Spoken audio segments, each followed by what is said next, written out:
All right, questions for Coach?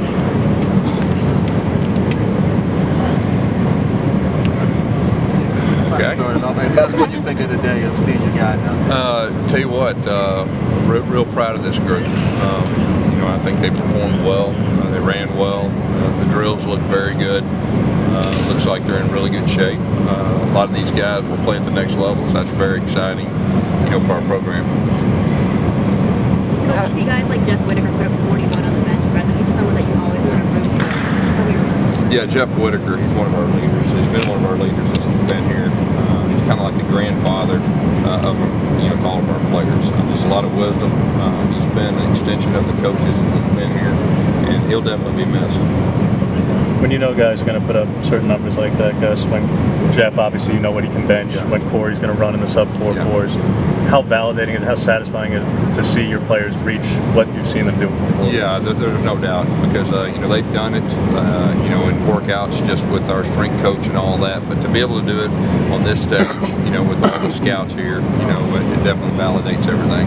Guys kind of get picked apart a little bit in the draft process. Does it bug you as a head coach here and that kind of stuff and seeing it? You know, there's certain things that do, but those guys got a job to do, and their livelihood depends on the players they draft, and they just try to find out all the information. It seems like every year there's, you know, they get more and more critical and try to find out more and more, you know, things that can help them, but, you know, it's part of the process. How much are teams still talking to you about Nick as a quarterback? You know, there's some that are.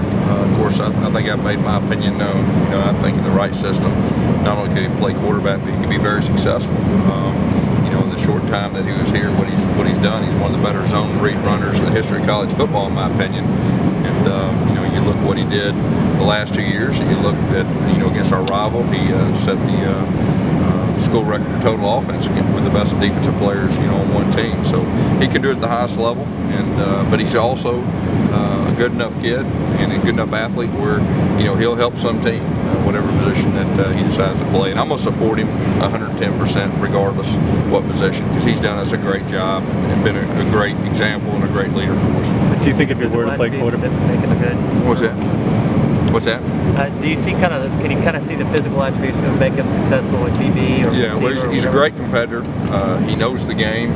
He's a great athlete. So, you know, when you combine all that, he can play, in my opinion, you know, a number of positions.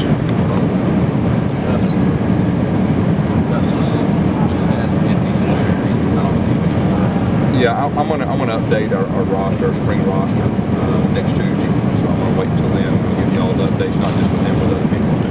You meant spring obviously coming up a little bit earlier than, but why move it forward a little bit in this March schedule, I guess, until the start of spring practice?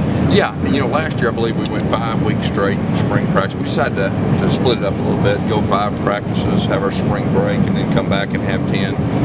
Just strategically, you know, with the new defense coordinator coming in, a little more time to you know, to put our defense in and to teach everything.